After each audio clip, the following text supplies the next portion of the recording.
கிறிஸ்து இயேசுவுக்குள் அன்பானவர்களே, நர்மையான காலை வேளையிலே நடைபெறுகிறதான இந்த பரிசுத்த ஆராதனைக்கு உங்கள் அனைவரையும் கர்த்தருடைய விலையேறப்பட்ட நாமத்திலே அன்போடு வாழ்த்தி வரவேற்கிறோம்.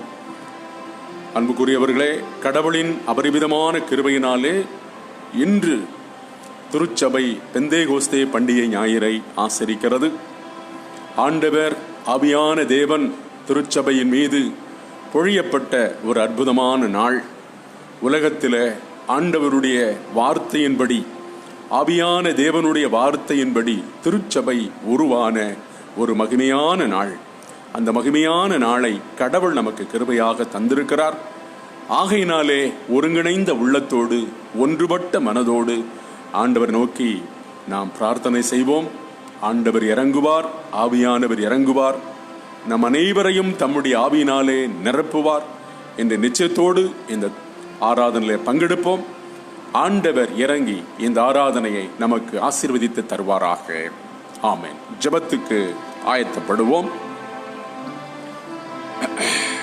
அசைவாடும் ஆவியே, தூய்மையின் ஆவியே என்கின்ற ஜெப பாடலை பாடுவோம். அசைவாடும் ஆவியே, தூய்மையின் ஆவியே, அசைவாடும் ஆவியே, தூய்மையின் ஆவியே, இடமசைய உள்ளம் நிரம்ப இறங்கி வாருமே. இடமசைய உள்ளம் நிரம்ப இறங்கி வாருமே. பலனடைய நிரப்பிடுமே பலத்தின் ஆவியே. பலனடைய நிரப்பிடுமே பலத்தின் ஆவியே. கனமடைய ஊற்றிடுமே ஞானத்தின் ஆவியே. கனமடைய ஊற்றிடுமே ஞானத்தின் ஆவியே. அசைவாடும் ஆவியே, தூய்மையின் ஆவியே, அசைவாடும் ஆவியே. அவர் அஸ்திபாரம் பரிசுத்த பர்வதங்களில் உள்ளது. யாக்கோபின் வாசஸ்தலங்கள் எல்லாவற்றிலும் கர்த்தர் சியோன் வாசல்களில் பிரியப்படுகிறார். கடவுளின் நகரமே, உன்னை பற்றி மகிமையான விசேஷங்கள் சொல்லப்படுகின்றன. ஜெபிப்போம். மகா இரக்கமும் உருக்கமும் நிறைந்த நல்ல ஆண்டவரே, நன்மைகளினாலும் கிருபைகளினாலும் நிரப்புகிற எங்கள் நல்ல தகப்பனே, அருமையான ஆசீர்வாதமான இந்த பரிசுத்த ஓய்வு நாளின் காலை பொழுதுக்காக ஆண்டவரே உமக்கு நன்றி செலுத்துகிறோம். பரிசுத்தாவியானவரை தாம் வாக்கருளினபடியே இந்த திருச்சபைக்கு, உலக திருச்சபைக்கு ஆண்டவர் அருள்மாறி பொழிந்த அந்த அற்புதமான நாளை இன்று காணும்படி கடவுள் செய்த பெரிய கிருபைக்காக ஆண்டவரே உமக்கு நன்றி செலுத்துகிறோம். கர்த்தர் எங்களோடு வருவீராக. கர்த்தருடைய ஆவியானவர் எங்களோடு பிரசன்னமாவீராக. பெந்தேகோஸ்தே நாளின் போது ஆவியை அருள்மாறி பொழிந்தது போல இன்றைக்கும் தம்முடைய ஆவியினால் எங்கள் அனைவரையும் நிரப்பி அருளுவீராக. இங்கே நடைபெறுகிறதான இந்த ஆராதனையை உம்முடைய அன்பு கரங்களிலே ஒப்புக் கொடுக்கிறோம். ஆண்டவர் பிரசன்னமாகி தம்முடைய நாமத்திற்கு மகிமையாகவும் திருச்சபைக்கு ஆசீர்வாதமாகவும் கர்த்தர் நடத்தி தர வேண்டும் என்று கெஞ்சி மன்றாடுகிறோம். முகநூல் வாயிலாக உள்ளூரிலும் வெளியூரிலும் வெளிமாநிலங்களிலும் வெளிநாடுகளிலும் இருந்து கர்த்தாவே காலை வேளையிலே இந்த ஆராதனையிலே பங்கெடுத்திருக்கிற யாவர் மேலும் கர்த்தருடைய ஆவியானவர் இறங்குவீராக. தம்முடைய ஆவியினாலே நிரப்புவீராக. உம்முடைய நாம மகிமைக்கென்றும் தேவரீருடைய அடியார்களுடைய ஆசீர்வாதத்திற்கென்றும் இந்த ஆராதனையை கர்த்தர் ஆசீர்வதித்து தர வேண்டும் என்று எங்கள் ஆண்டவராகிய இயேசு கிறிஸ்துவின் நாமத்திலே வேண்டிக் கொள்கிறோம். ஜெபம் கேளும் எங்கள் நல்ல பிதாவே, ஆமென். நமது ஆரம்பம் பிதா, குமாரன், பரிசுத்தாவி நாமத்தில் உள்ளது. ஆமென். கர்த்தருக்கு துதியாகவும் ஆண்டவருடைய நாமத்திற்கு மகிமையாகவும் இந்த ஆராதனைக்கு ஆரம்பமாகவும் 264வது பாடலை பாடுவோம்.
மோட்சத்தின் வழியை காட்டி சகல தடையையும்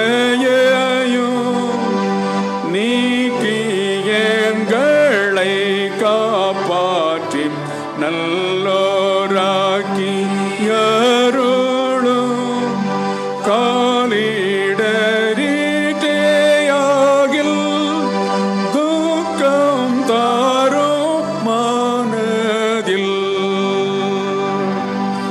நாங்கள் தெய்வ மைந்தரென்று நீரே தீங்கு நாளிலும் சாட்சி தந்ததிரைவென்று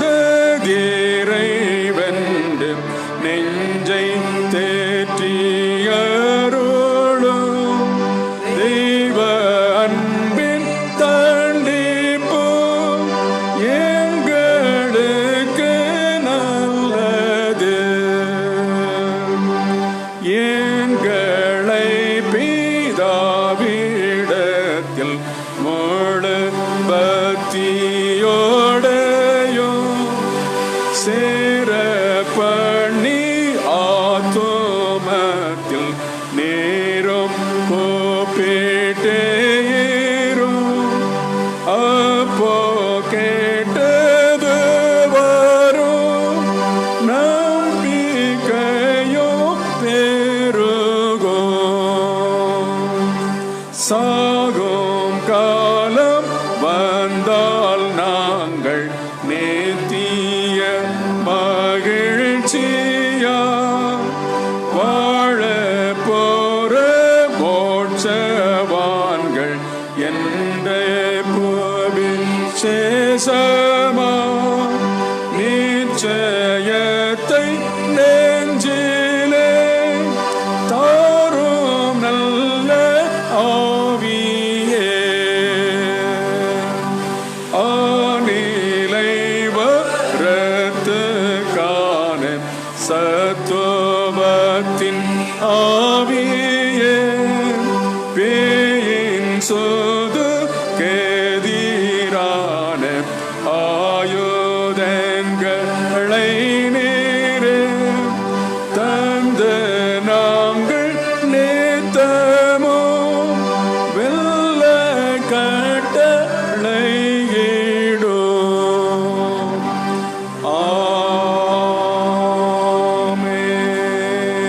ஆமென். 139ஆம் சங்கீதம் 1 முதல் 16 வரையிலான வசனங்களை நாம் சேர்ந்து வாசிப்போமாக. 139 சங்கீதம் வசனங்கள் 1 முதல் 16 முடிய.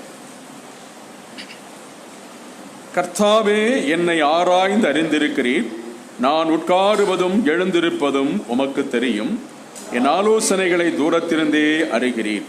நான் நடப்பதையும் படுத்திருப்பதையும் நீர் சோதித்தருகிறீர். என் வழிகளெல்லாம் உமக்கு நன்றாய் தெரியும்.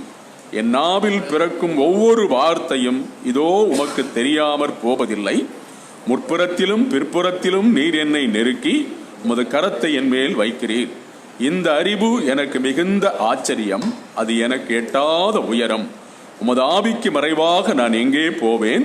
உமது சக்தியை விட்டு எங்கே ஓடுவேன்? நான் வானத்துக்கு ஏறினாலும் நீர் அங்கே இருக்கிறீர். நான் பாதாளத்தில் படுக்கை போட்டாலும் நீர் அங்கேயும் இருக்கிறீர். நான் அருணோதயத்தின் சட்டைகளை எடுத்துக்கொண்டு சமுத்திர கடையாந்தரங்களிலே போய் தங்கினாலும் அங்கேயும் உமது கரம் என்னை நடத்தும். உமது வலதுகை என்னை பிடித்து தாங்கும்.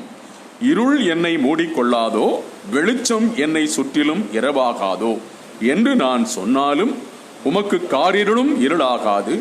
இரவு பகலை போல் வெளிச்சமாகும். இருளும் வெளிச்சமும் உமக்கு ஒன்றே.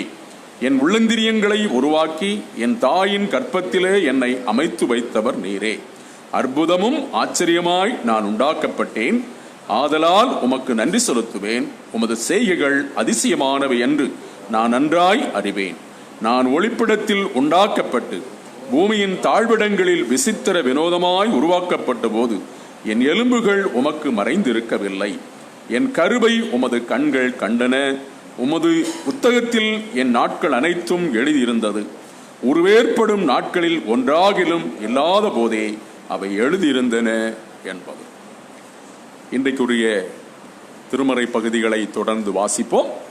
பழைய ஏற்பாட்டு பகுதியாக அது எசேக்கியேல் தீர்க்க தரிசன புஸ்தகம் 37 அதிகாரம் வசனங்கள் 1 முதல் 14 வரை குறிப்பிடப்பட்டிருக்கிறது. எசேக்கியேல் 37 அதிகாரம் வசனங்கள் 1 முதல் 14 முடிய வாசிக்க கேட்போமாக.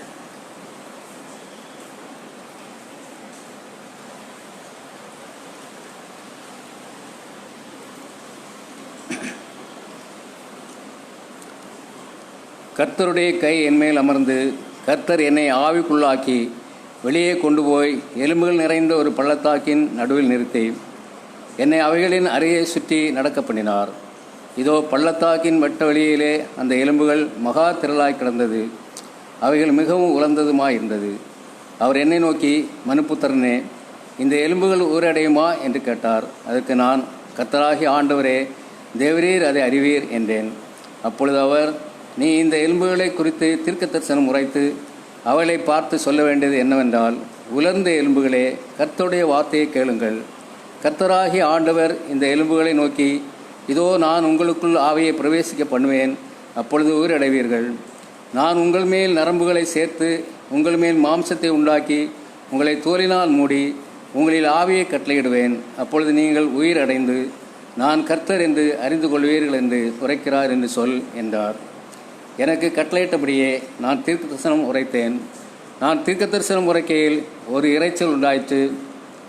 இதோ அசைவுண்டாகி ஒவ்வொரு எலும்பும் தன் தன் எலும்போடே சேர்ந்து கொண்டது.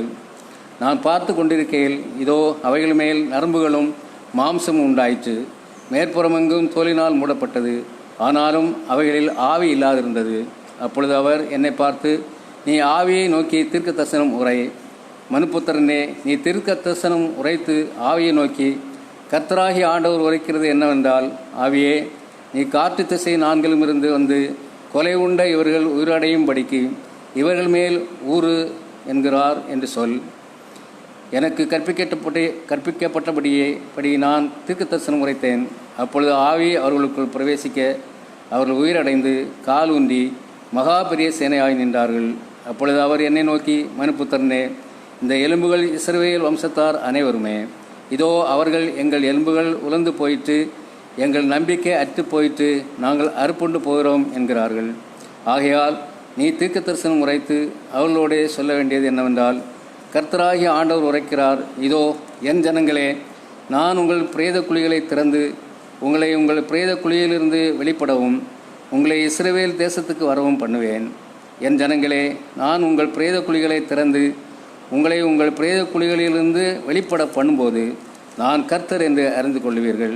என் ஆவியை உங்களுக்குள் வைப்பேன், நீங்கள் உயிரடைவீர்கள். நான் உங்களை உங்கள் தேசத்தில் வைப்பேன், அப்பொழுது நான் கர்த்தர் என்று அறிந்து கொள்வீர்கள். இதை சொன்னேன், இதை செய்வேன் என்று கர்த்தர் உரைக்கிறார் என்று சொல் என்றார் என்பது.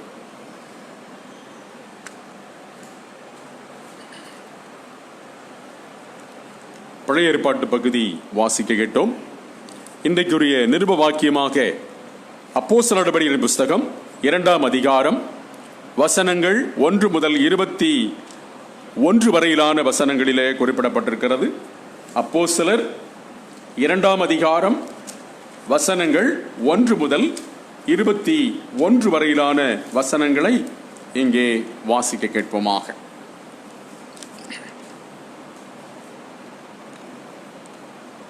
பெந்தேகோஸ்தே என்னும் நாள் வந்தபோது அவள் எல்லாரும் ஒருமனப்பட்டு ஓரிடத்தில் வந்திருந்தார்கள்.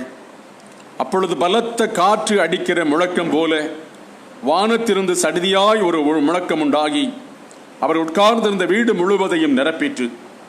அல்லாமலும் அக்னிமயமான நாவுகள் போல பிரிந்திருக்கும் நாவுகள் அவர்களுக்கு காணப்பட்டு அவர்கள் ஒவ்வொருவர் மேலும் வந்து அமர்ந்தது. அவள் எல்லாரும் பரிசுத்தாவினாலே நிரப்பப்பட்டு ஆவியானவர் தங்களுக்கு தந்தொழின வார்த்தையின்படியே வெவ்வேறு பாஷைகளிலே பேசத் தொடங்கினார்கள். வானத்தின் கீழிருக்கிற சகல தேசத்தாரிலும் இருந்து வந்த தேவ பக்தியுள்ள யூதர்கள் அப்பொழுது எருசலேமிலே வாசம் பண்ணினார்கள். அந்த சத்தம் உண்டான போது திரளான ஜனங்கள் கூடி வந்து தங்கள் தங்கள் பாஷையிலே அவர்கள் பேசுகிறதை அவரவர்கள் கேட்டபடியினாலே கலக்கமடைந்தார்கள். எல்லாரும் பிரமித்து ஆச்சரியப்பட்டு ஒருவரையொருவர் பார்த்து, இதோ பேசுகிற இவர்கள் எல்லாரும் கலிலேயர் அல்லவா? இப்படி இருக்க நம்மில் அவரவர்களுடைய ஜென்ம பாஷையிலே இவர்கள் பேச கேட்கிறோமே, இது எப்படி?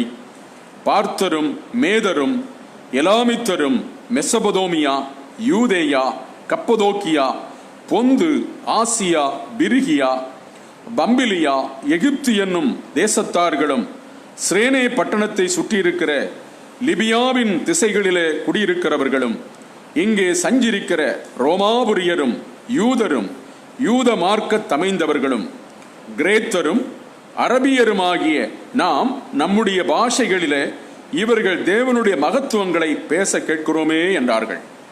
எல்லாரும் பிரமித்து சந்தேகப்பட்டு இது என்னமாய் முடியுமோ என்று ஒருவரோடொருவர் சொல்லிக் கொண்டார்கள்.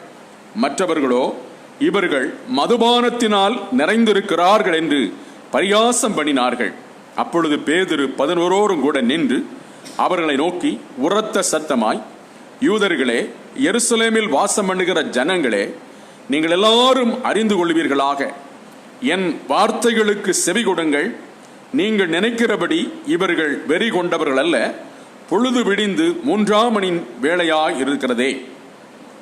தீர்க்கதரிசியாகிய யோவேலினால் உரைக்கப்பட்டபடி இது நடந்தேறுகிறது. கடைசி நாட்களில் நான் மாம்சமான யாவர் மேலும் என் ஆவியை ஊற்றுவேன். அப்பொழுது உங்கள் குமாரரும் உங்கள் குமாரத்திகளும் தீர்க்க தரிசனம் சொல்லுவார்கள். உங்கள் வாலிபர் தரிசனங்களை அடைவார்கள். உங்கள் மூப்பர் சொப்பனங்களை காண்பார்கள். என்னுடைய ஊழியக்காரர் மேலும் என்னுடைய ஊழியக்காரிகள் மேலும் அந்த நாட்களில் என் ஆவியை ஊற்றுவேன். அப்பொழுது அவர்கள் தீர்க்க தரிசனம் சொல்லுவார்கள். அல்லாமலும் உயர வானத்திலே அற்புதங்களையும் தாழ பூமியிலே இரத்தம், அக்னி, புகைக்காடாகிய அதிசயங்களையும் காட்டுவேன். கர்த்தருடைய பெரிதும் பிரகாசமுமான நாள் வருமுன்னே சூரியன் இருளாகவும் சந்திரன் இரத்தமாகவும் மாறும். அப்பொழுது கர்த்தருடைய நாமத்தை தொழுது கொள்கிறவன் எவனோ அவன் ரட்சிக்கப்படுவான் என்று தேவன் உரைத்திருக்கிறார் என்பது. இந்த நாளுக்குரிய நிருப வாக்கியத்தை வாசிக்க கேட்டோம். அதே வேளையிலே நற்செய்தி வாக்கியம் வாசிக்க கேட்போமாக.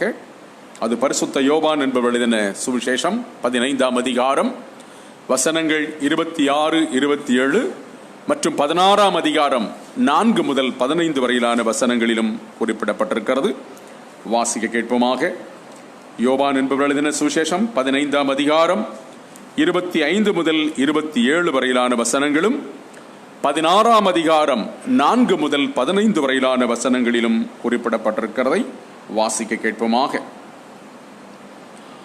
முகாந்திரமில்லாமல் என்னை பகைத்தார்கள் என்று அவர்களுடைய வேதத்தில் எழுதியிருக்கிற வாக்கியம் நிறைவேறும்படிக்கு இப்படி ஆயிற்று. பிதாவினிடத்திலிருந்து நான் உங்களுக்கு அனுப்ப போகிறவரும் பிதாவினிடத்திலிருந்து புறப்படுகிறவருமாகிய சத்திய ஆவியான தேற்றரவாளன் வரும்போது அவர் என்னை குறித்து சாட்சி கொடுப்பார். நீங்களும் ஆதி முதல் என்னுடனே கூட இருந்தபடியால் எனக்கு சாட்சிகளாயிருப்பீர்கள். 16ஆம் அதிகாரம் 4 முதல் 15 வரை. அந்த காலம் வரும்போது நான் இவைகளை உங்களுக்கு சொன்னேன் என்று நீங்கள் நினைக்கும்படி இவைகளை உங்களுக்கு சொல்லியிருக்கிறேன். நான் உங்களுடனே கூட இருந்தபடியினால் ஆரம்பத்திலே இவைகளை உங்களுக்கு சொல்லவில்லை. இப்பொழுது நான் என்னை அனுப்பியரிடத்திற்கு போகிறேன். எங்கே போகிறேன் என்று உங்களில் ஒருவனும் என்னை கேட்கவில்லை. ஆனாலும் நான் இவைகளை உங்களுக்கு சொன்னதினால் உங்கள் இருதயம் துக்கத்தால் நிறைந்திருக்கிறது. நான் உங்களுக்கு உண்மையை சொல்லுகிறேன். நான் போகிறது உங்களுக்கு பிரயோஜனமாயிருக்கும். நான் போகாதிருந்தால் தேற்றரவாளன் உங்களிடத்தில் வரார். நான் போவேனே ஆகில் அவரை உங்களிடத்திற்கு அனுப்புவேன். அவர் வந்து பாவத்தை குறித்தும் நீதியை குறித்தும் நியாய தீர்ப்பை குறித்தும் உலகத்தை கண்டித்து உணர்த்துவார். அவர்கள் என்னை விசுவாசியாதபடினாலே பாவத்தை குறித்தும் நீங்கள் இனி என்னை காணாதபடிக்கு நான் என் பிதாவினிடத்திற்கு போகிறபடினாலே நீதியை குறித்தும் இந்த உலகத்தின் அதிபதி நியாயந்தீர்க்கப்பட்டதினாலே நியாய தீர்ப்பை குறித்தும் கண்டித்து உணர்த்துவார். இன்னும் அநேக காரியங்களை நான் உங்களுக்கு சொல்ல வேண்டியதாய் இருக்கிறது. அவைகளை நீங்கள் இப்பொழுது தாங்க மாட்டீர்கள். சத்திய ஆவியாகிய அவர் வரும்போது சகல சத்தியத்திற்குள்ளும் உங்களை நடத்துவார். அவர் தம்முடைய சுயமாய் பேசாமல் தாம் கேள்விப்பட்டவைகள் யாவையும் சொல்லி வரப்போகிற காரியங்களை உங்களுக்கு அறிவிப்பார். அவர் என்னுடையதில் எடுத்து உங்களுக்கு அறிவிப்பதினால் என்னை மகிமைப்படுத்துவார். பிதாவினுடையவைகள் யாவும் என்னுடையவைகள். அதனாலே அவர் என்னுடையதில் எடுத்து உங்களுக்கு அறிவிப்பார் என்றேன் என்பது. திருமறை பகுதிகளை வாசிக்க கேட்ட நாம் அதற்கு மறுமொழியாக திரியேக கடவுளில் வைத்திருக்கும் நம்முடைய விசுவாசத்தை அப்போஸ்தலர் விசுவாச பிரமாணத்தின் வாயிலாக நாம் சேர்ந்து அறிக்கை பண்ணுவோமாக. பரலோகத்தையும் பூலோகத்தையும் படைத்த சர்வத்திற்கும் நல்ல பிதாவாகிய கடவுளை விசுவாசிக்கிறேன். அவருடைய ஒரே பேரான குமாரனும் நம்முடைய ஆண்டவருமாகிய இயேசு கிறிஸ்துவை விசுவாசிக்கிறேன். இவர் பரிசுத்தாவினாலே கர்ப்பத்தில் உட்பவித்து கன்னிமரியாடத்தில் பிறந்து பொந்திய பிலாத்துவின்கள் பாடுபட்டு சிலுவையில் அறையுண்டு மரித்தடக்கம் பண்ணப்பட்டார். பாதாளத்திறங்கி 3ஆம் நாள் மரித்தோர்ந்து உயிர்த்தெழுந்தார். பரமண்டலத்துக்கு ஏறி சர்வத்திற்கும் அல்ல பிதாவாகிய கடவுளின் வலது பாசி வீட்டிருக்கிறார். அவிடத்திலிருந்து உயிரோரையும் மரித்தோரையும் நியாயந்திருக்க வருவார். பரிசுத்த ஆவியானவரை விசுவாசிக்கிறேன். பொதுவான பரிசுத்த கிறிஸ்துவ சபையும் பரிசுத்தவான்களுடைய ஐக்கியமும் பாவ மன்னிப்பும் சரீர உயிர்த்தெழுதலும் நித்திய ஜீவனும் உண்டென்று விசுவாசிக்கிறேன். ஆமென். அன்புக்குரியவர்களே, இந்த அருமையான நாளிலே குறிப்பாக இன்றும் இந்த வார நாட்களிலும் தங்களுடைய பிறந்த நாட்களை நினைவு கூறுகிறவர்களுக்காகவும் இந்த நாட்களிலே குறிப்பாக நோய் தொற்றுக்கு ஆளாகி பல வகையான இழப்புகளை சந்தித்து கண்ணீரிலும் கவலையிலும் இருக்கிற மக்களுக்காகவும் நாம் வேண்டிக்கொள்ள இந்த அருமையான நேரத்தை பயன்படுத்துவோம். கர்த்தர் நம்முடைய ஜெபங்களை கேட்டு இப்படிப்பட்ட சூழ்நிலையில் இருக்கிற மக்களை விசேஷமாக கண்ணோக்கி பார்த்து அவர்களை ஆற்றுவார், தேற்றுவார், ஆசீர்வதிப்பார். ஜெபிப்போம். முதலாவது, இன்றும் இந்த வார நாட்களிலே தங்களுடைய பிறந்த நாட்களை திருமண நாட்களை நினைவுகூறுகளுக்காக ஜெபிப்போம்.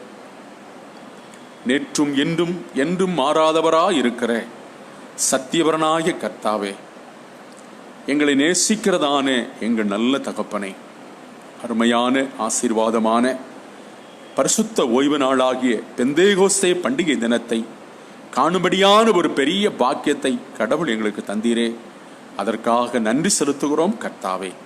இந்த அருமையான நாளிலும் நடைபெறுகிற இந்த ஆராதனையில பல இடங்களில் வீடுகளிலும் பல இடங்களில் இருந்து கொண்டு தகப்பனை உம்மை நோக்கி பார்க்கிற மக்களை கண்ணோக்கி அருளும். அருமை ஆண்டவரே, இன்றும் இந்த வார நாட்களிலும் தங்களுடைய பிறந்த நாட்களை நினைவு கூறுகிற மக்கள் ஒவ்வொருவருக்காக நாங்கள் ஜெபிக்கிறோம். சிறியோரிலும் பெரியோரிலும் ஆண்டவர் ஆவியானவர் இறங்கி வல்லமையாக இறங்கி அவர்களுக்கு நல்ல சுகத்தையும் தீர்க்க ஆயுசையும் கர்த்தர் கொடுப்பீராக. நீர் கூட்டி தருகிற புதிய வயது அவர்களுக்கு ஆசீர்வாதமாக இருக்க, ஆறுதல் நிறைந்ததாக இருக்க கர்த்தர் உதவி செய்ய வேண்டும் என்று அன்போடு நாங்கள் வேண்டிக் கொள்கிறோம் கர்த்தாவே. அதுபோல ஆண்டவரே, இன்றும் இந்த வார நாட்களிலும் தங்களுடைய திருமண நாட்களை நினைவு கூறுகிற அன்பு அடியவர்கள் அனைவருக்காக நாங்கள் ஜெபிக்கிறோம். கடவுள் அருமையான விவாக தம்பதியர்களை கர்த்தர் கண்ணோக்கி பார்ப்பீராக. கணவனும் மனைவியும் ஒருவரை ஒருவர் நேசிக்கவும், ஒருவர் குறையை ஒருவர் பொறுக்கவும், ஒருவர் பாரத்தை ஒருவர் சுமக்கவும், ஆண்டவரே ஆவியானவரே ஒருவர் குற்றத்தை ஒருவர் பொறுத்து கொள்ளவும், இப்படியாக தேவ பிரமாணத்தை நிறைவேற்றி வாழ கடவுள் அவர்களுக்கு உதவி செய்வீராக. வானத்தையும் பூமியும் உண்டாக்கின கர்த்தராலே நீங்கள் ஆசீர்வதிக்கப்பட்டவர்கள். கர்த்தர் உங்களை சியோனிலிருந்து ஆசீர்வதிப்பார். நீங்கள் உங்கள் ஜீவனுள்ள நாளெல்லாம் எருசலேமின் வாழ்வை காண்பீர்கள் என்று வாழ்த்தியிருக்கிறீரே. உம்முடைய வாழ்த்துதலின்படியே ஆண்டவரே, திருமண நாட்களை நினைவு கூறுகிற அன்பு தம்பதியர்கள் அனைவரையும் கடவுள் ஆசீர்வதிக்க வேண்டும் என்றும், அவர்களுக்கு ஆறுதலையும் சமாதானத்தையும் கடவுள் தந்து கூட்டி தருகிற இந்த புதிய திருமண ஆண்டு அவளுக்கு எல்லா நிலையிலும் ஆறுதலாயிருக்க, ஆசீர்வாதமாயிருக்க கர்த்தர் உதவி செய்ய வேண்டும் என்று எங்கள் ஆண்டவர் மீட்பர் இயேசுவின் நாமத்தில் ஜெபிக்கிறோம். எங்கள் ஜெபம் கேளும் நல்ல பிதாவே, ஆமென். அப்படியே தொடர்ந்து நோய் தொற்றுக்கு ஆளாயிருக்கிற, இன்னும் பல்வேறு வகையான சரீர பலவீனங்களோடு இருக்கிற மக்களுக்காக நாம் ஜெபிப்போம். கடவுள் இறங்குவார், ஆவியானவர் இறங்குவார், ஆற்றுவார், தேற்றுவார்.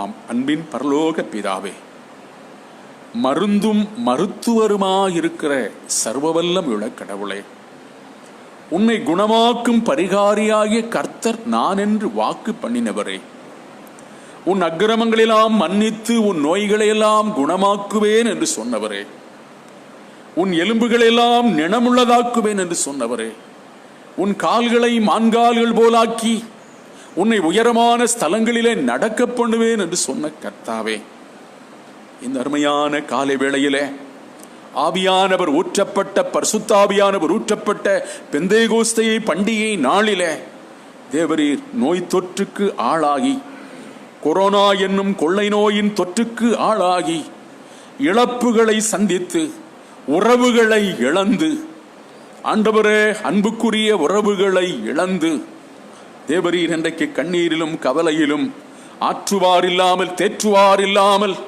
தயங்கிய நிலையிலே, வாழ்வுக்கு வழிபெறவா நிலையிலே இருக்கிற அன்பு மக்கள் ஒவ்வொருவருக்காக நாங்கள் ஜெபிக்கிறோம். வாழ்வாகவும் வழியாகவும் வந்த கடவுள் இறங்கி அருமை மக்களை கடவுள் சந்திப்பீராக, ஆற்றுவீராக, தேற்றுவீராக. கடவுளே ஆண்டவரே, உலகம் முழுவதும் இந்த நோய் தொற்று அதிகரித்து தீவிரித்து வருகிறது. நாளுக்கு நாளாக அதனுடைய ஆண்டவரே தீவிரம் அதிகரிக்கிறது. ஆண்டவரே ஆவியானவரே, மரணம் தேவரீர் அதிகமாக பெருகிக் கொண்டிருக்கிறது. எங்கு பார்த்தாலும் ஆண்டவரே பிணவாடை அடிப்பது போல செய்திகள் வருகின்றன. தகப்பனை மனம் இறங்குவீராக. இந்த கொள்ளை நோயின் தாக்கத்திலிருந்து கர்த்தர் விடுதலை தருவீராக.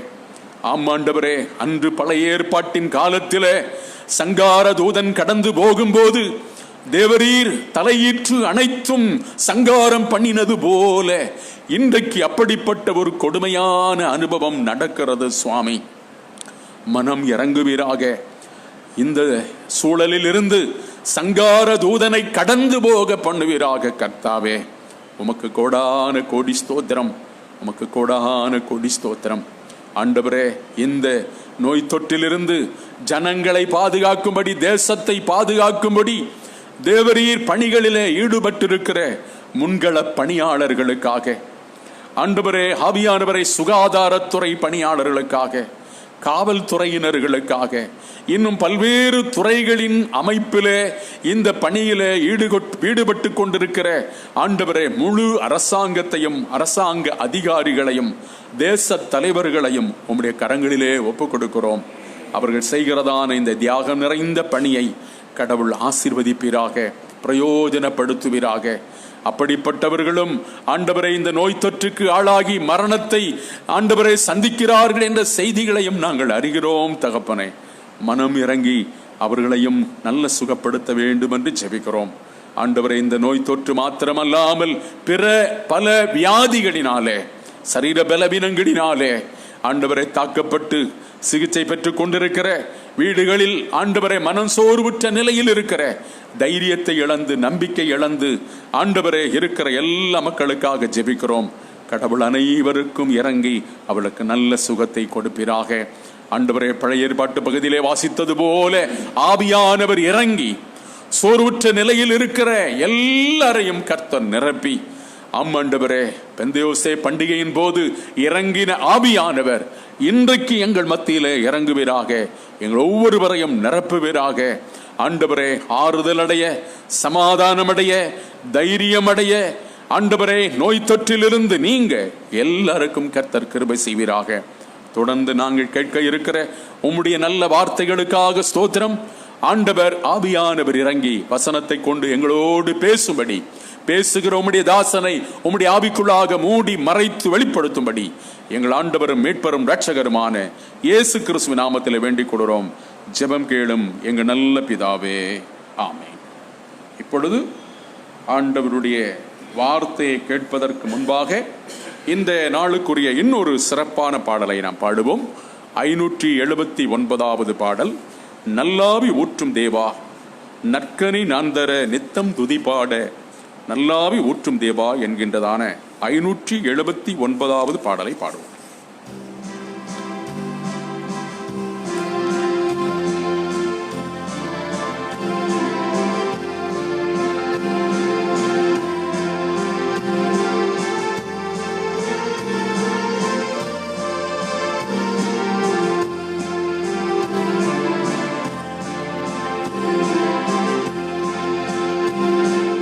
நல்லாவி ஊற்றும் தேவா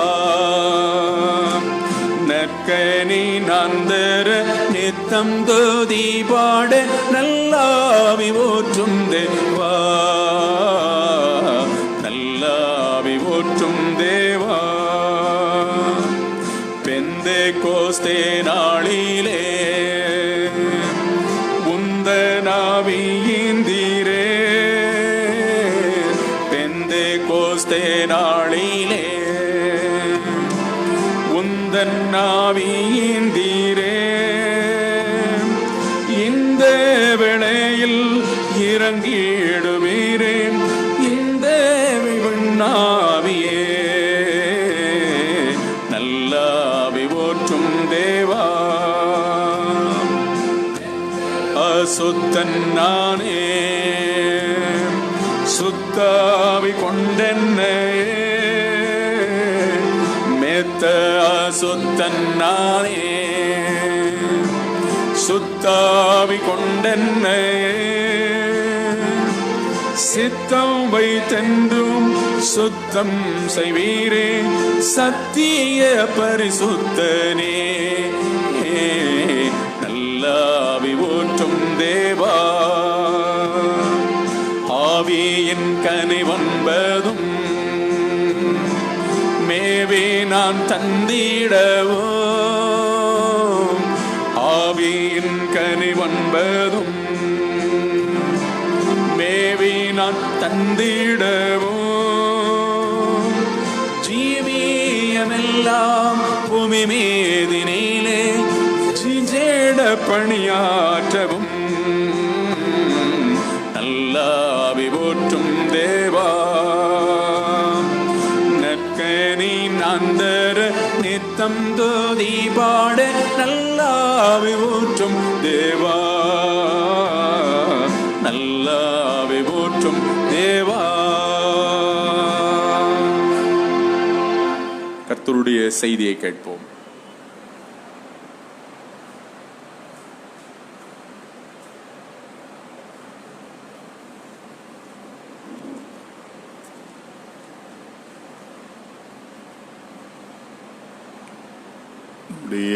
பிதாவாகிய கடவுளிடமிருந்தும் கர்த்தராகிய இயேசு கிறிஸ்துவிடமிருந்தும் இந்த நாளில் குறிப்பாக பெந்தேகோஸ்தே பண்டிகை, பரிசுத்த ஆவியின் திருநாள், திருச்சபையின் துவக்க நாள் என்று சிறப்பிக்கப்படுகின்ற இந்த சிறப்பு நாளில் உங்கள் யாவருக்கும் கிருபையும் சமாதானமும் பெருக கடவுது. ஆமென். இந்த நாளின் நம்முடைய செய்திக்காக ஆதாரமாக தெரிந்து கொண்ட திருமறை பகுதிகள் அப்போஸ்தலர் நடபடிகள் 2ஆம் அதிகாரம் 1 முதல் 21 வரை உள்ள வசனங்கள். அதிலே அப்போஸ்தலர் நடபடிகள் 2ஆம் அதிகாரம் 1 முதல் 4 வரை உள்ள வசனங்களை மட்டும் நான் வாசிக்கிறேன். பெந்தேகோஸ்தே என்னும் நாள் வந்தபோது அவர்கள் எல்லாரும் ஒருமனப்பட்டு ஓரிடத்திலே வந்திருந்தார்கள். அப்பொழுது பலத்த காற்று அடிக்கிற முழக்கம் போல வானத்திலிருந்து சடுதியாய் ஒரு முழக்கம் உண்டாகி அவர்கள் உட்கார்ந்திருந்த வீடு முழுவதும் நிரப்பிற்று. அல்லாமலும் அக்கினிமயமான நாவுகள் போல பிரிந்திருக்கும் நாவுகள் அவர்களுக்கு காணப்பட்டு அவர்கள் ஒவ்வொருவர் மேலும் வந்து அமர்ந்தது. அவர்கள் எல்லாரும் பரிசுத்த ஆவியினாலே நிரப்பப்பட்டு ஆவியானவர் தங்களுக்கு தந்தருளின வரத்தின்படியே வெவ்வேறு பாஷைகளிலே பேசத் தொடங்கினார்கள் என்பது. ஜெபிப்போம். நல்ல தகப்பனே, பரிசுத்த ஆவியானவரை திருச்சபைக்கு தந்தருளே. திருச்சபையாக நாங்கள் கூடி உம்மை ஆராதிப்பதற்கு, மகிமைப்படுத்துவதற்கு, திருச்சித்தம் செய்வதற்கு நீ நியமித்த இந்த நாளுக்காக நன்றியோடு போற்றுகிறோம். விசேஷமா இந்த நாளில் திருத்துவ கடவுளாகிய பரிசுத்த ஆவியானவரை நாங்கள் புரிந்து கொள்ளவும் தெரிந்து கொள்ளவும், பரிசுத்த ஆவியானவரின் தன்மைகளை, குணாதிசயங்களை அறிந்து கர்த்தரை மகிமைப்படுத்தவா எங்களுக்கு உதவி செய்யும். கேட்கிற ஒவ்வொருவரையும் ஆவியால் நிரப்புவீராக. பரிசுத்த ஆவியானவரே, நீர் தாமே இந்த வார்த்தைகளை எங்களுக்கு வெளிப்படுத்தி தார உம்மை எல்லாரும் அனுபவிக்க கிருபை செய்யும். இயேசுவின் நாமத்தில் பிதாவே, ஆமென். கிறிஸ்துவில் பிரியமானவர்களே, அரேபிய தேசத்திலே அடிக்கடி பாலைவனத்திலே பயணம் செய்கிற ஒரு பயணி இருந்தார். அவருக்கு ஒரு வித்தியாசமான பெயர் இருந்தது. என்னவென்றால் அவரை புறா மனிதர் என்று அழைப்பார்களாம். Tau man. ஏன் அப்படி அவருக்கு அந்த வித்தியாசமான பெயர் கொடுக்கப்பட்டிருந்தது என்றால், அவர் மற்ற பயணிகளைப் போல் அல்லாமல் தான் ஒட்டகத்திலே பயணப்பட்டு போகும்போது இந்த பாலைவன பயணத்துக்கான மற்ற எல்லாவற்றையும் ஆயத்தப்படுத்தி கொண்டு கூடவே ஒரு புறாவை கையிலே எடுத்து கொண்டு போவாராம். அந்த புறாவின் கால்களிலே நீளமான ஒரு நூல் கட்டப்பட்டிருக்கும். அது எதற்காக என்றால், வனாந்தரத்திலே பயணப்பட்டு செல்லும்போது சில வேளைகளிலே நாம் எங்கே போகிறோம் அல்லது நாம் போகிற திசை சரிதானா என்கின்ற ஒரு சந்தேகம் இவருக்குள்ளே வந்துவிடும். அப்போது என்ன செய்வார் என்றால், இந்த புறாவை எடுத்து பறக்க விடுவார். இந்த புறாவுக்கு ஒரு தன்மை உண்டு. என்னவென்றால், எப்போதும் அது தன்னுடைய எஜமானுடைய வீட்டை நோக்கிதான் பறக்கும். எப்போது அந்த புறா வெளியில விடப்பட்டாலும் அது தன்னுடைய எஜமான் வீட்டை நோக்கி பறக்கிற ஒரு குணம் அதற்கு உண்டு. இவர் பாதை தடுமாறும் போது, பாதை தெரியாமல் குழம்பும் போது அந்த புறாவை தூக்கி வெளியில விடுவார். அந்த புறா அந்த எஜமானுடைய வீட்டை நோக்கி பறக்கும், அந்த திசையிலே பறக்கும். உடனே புறாவை கீழே இறக்கி அந்த திசைக்கு நேராக தன்னுடைய பயணத்தை மாற்றிக்கொள்வார். பரிசுத்த ஆவியானவர் நமக்குள்ளே தரப்பட்டது எதற்காக? அவர் நம்மை நித்தியத்துக்கு நேராக நம்முடைய தகப்பனுடைய வீடாகிய பரலோகத்துக்கு நேராக நம்மை வழிநடத்தக்கூடியவராக இருக்கிறார். உலகத்திலே நாம் கால்போன திசையிலே பயணப்படுகிற போது, நம் மனம் போன திசையிலே பயணப்பட்டு செல்லும் போது, சில வேளைகளிலே செல்ல வேண்டிய பரலோக பாதையை மறந்து விழுகிறோம். அப்போது நமக்குள்ளே இருக்கிற பரிசுத்த ஆவியானவர், அந்த ஆவியானவருக்கு நாம் செவி கொடுக்கும் போது, அவரை கவனிக்கும் போது, அவர் நம்மை பரலோகத்துக்கு நேராக நடத்துவார். ஆகையினால தான் அந்த புறா மனிதனை போல ஆண்டவருடைய பிள்ளைகளுக்கு ஒரு பெயர், நாம் பரிசுத்த ஆவியை உடையவர்கள், பரிசுத்த ஆவியின் பிள்ளைகள். நமக்குள்ளே தேவன் பரிசுத்த ஆவியை தந்திருக்கிறார். நிறைய பேருக்கு இன்னும் பரிசுத்த ஆவியானவரை குறித்த ஒரு தெளிவான அறிவும் உணர்வும் இல்லாதவர்களாகவே இருக்கிறோம். பரிசுத்த ஆவியானவரை ஒரு ஆவியாக மாத்திரமே அநேகம் பேர் இன்னும் பார்த்து கொண்டிருக்கிறோம். வேதம் சொல்லுகிறது, பரிசுத்த ஆவியானவர் ஒரு ஆவி மட்டுமல்ல, அவர் ஒரு ஆழ்த்தத்துவமானவர். He is a person. திருத்துவத்தின் மூன்றாவது ஆளாக அவர் இருக்கிறார். பிதா, குமாரன், பரிசுத்த ஆவியாகிய திரியேக கடவுளை நாம் ஆராதிக்கிறோம். அந்த திருத்துவத்திலே மூன்றாவது ஆள் பரிசுத்த ஆவியானவர். ஒரு ஆளுக்கும் ஆவிக்கும் வித்தியாசம் இருக்கிறது. ஆள் என்பவர் ஆளுமை உடையவர், ஆழ்த்தத்துவம் உடையவர். ஆள் என்பவர் உறவுகளோடு சம்பந்தப்படுகிறவர். ஆவி என்பதற்கு ஆழ்த்தத்துவம் இல்லை. ஆவி என்பது உணர்ச்சிகளோடு சம்பந்தப்படுபவர். அநேகம் பேர் ஏதோ உணர்ச்சிகளால தூண்டப்பட்டு பரிசுத்த ஆவியானவராலே ஆட்கொள்ளப்படுவது போல ஒரு மாய பிம்பத்திலே, தோற்றத்திலே ஆட்கொள்ளப்படுகிறோம். என் அன்புக்குரியவர்களே, கர்த்தராகிய இயேசு கிறிஸ்து பரத்துக்கு எடுத்துக்கொள்ளப்பட்ட போது, அதுக்கு முன்னால் அவர் சீடர்களுக்கு சொன்ன வாக்குத்தத்தம், நீங்கள் எருசலேமிலே காத்திருங்கள், நான் போய் பரிசுத்த ஆவியானவர் உங்களுக்கு அனுப்புகிறேன். பரிசுத்த ஆவியானவர் உங்களுக்கு வரும்போது நீங்கள் பலன் அடைந்து எருசலேமிலோ, யூதேயாவிலோ, சமாரியாவிலோ, பூமியின் கடைசி பரியந்தமும் எனக்கு சாட்சிகளாய் இருப்பீர்கள்.